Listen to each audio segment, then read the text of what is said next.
I am Dr. Vanita Bhardwaj from Jyoti Vidyapit University, Jaipur. Today we are gathered here to discuss a very important topic, business economics. Economics is a social subject in which studies the earning and spending activities of human beings, in which we are doing economic activities.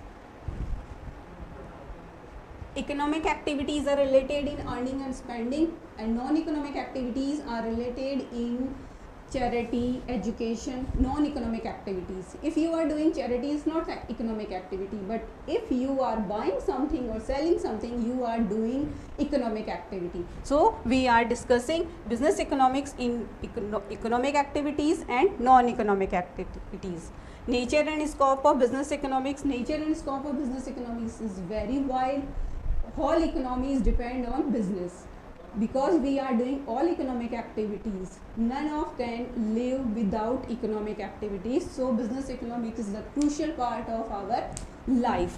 Next, macroeconomy and microeconomy. Macroeconomy's area is wide, in which studies a large groups, economic and global wide level. And in microeconomic, we study small groups and individual persons economic activities. These are smaller part than economic activities. Next, demand analysis. Demand analysis is very important topic. Professor Marshall said, if you recite a poet, a parrot, demand and supply in any answer of an economy, he can answer all economic problems. So demand is the very crucial important. What is the difference between the demand and desire? If you have desire, you want to buy something, you have resources to buy this, and if you are willing to pay this, this is your desire. But if you have some resources, desire to buy something and particular time and particular quantity, this is your demand. But if you have desire, you have resources, but you can't pay your resources, this is only desire. So if you want to convert your desire and demand, you have resources, desire and willing to pay for that sources, this is the demand. Law of demand. Law of demand has inverse relationship between the price and demand. When price is up, demand falls, and when prices falls, demands up. Elasticity of demand is classified in two categories, price elasticity and income elasticity. Price and demand has inverse relation. When price up, demand goes down. When demand goes down, price is up. And in income fact, there is a different relationship. When income increase, demand increase. There is a parallel relationship. When income decrease, demand is also decrease. Theory of consumption. In theory of consumption, we are discussing about the behavior of a consumer. How a consumer spend their income in any kind of commodity, like that consumption, food items, durable goods.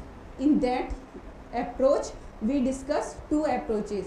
Ordinal approach, which is given by the Marshall, and second approach is cardinal approach, which is given by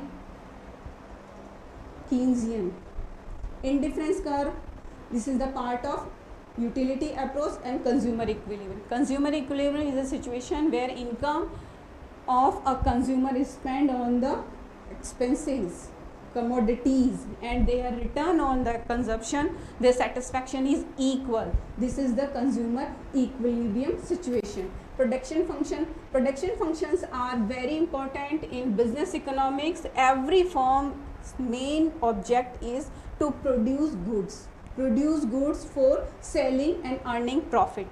Productions functions can classify into two categories, short term and long term. In short term productions functions, all factors are classified in two categories, fixed factors and variable factors. But in long term production function, we have sufficient time, we can change all factors of production. So in long term production functions, we have all the factors of productions are variable. Law of variable proportion are classified in three categories: increasing return to scale, constant return to scale, and decreasing return to scale. Isoquantum curve and isocost curve are the most crucial part of the production function. When we produce any kind of product, we have to analyze first of all cost, and after that quantity. What will be the cost and how much quantity will we produce? Its all decisions are taken by the isoquantum curve and isocost curve. Next, market structure. In market structure, we can say market is not a particular place. Market means there is a particular commodity, some buyers and sellers.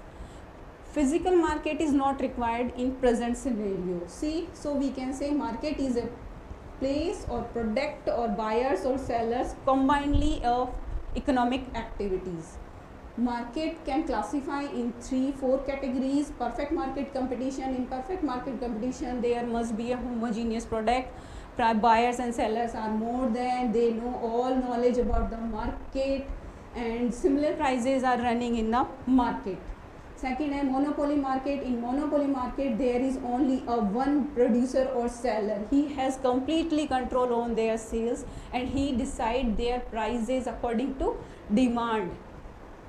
Imperfect market is really, we can see in our day-to-day life, there is product, but there is something difference in their price, quantity, quality and packing, but they are, some quantities are similar. In just like soap and toothpaste, there are several brands, several products, and their prices are various similarly but more than different. And oligopoly market competition, last but not the least, in oligopoly there are limited buyers, limited sellers and buyers, but their products, they have their own control on their supply and demand. Thank you.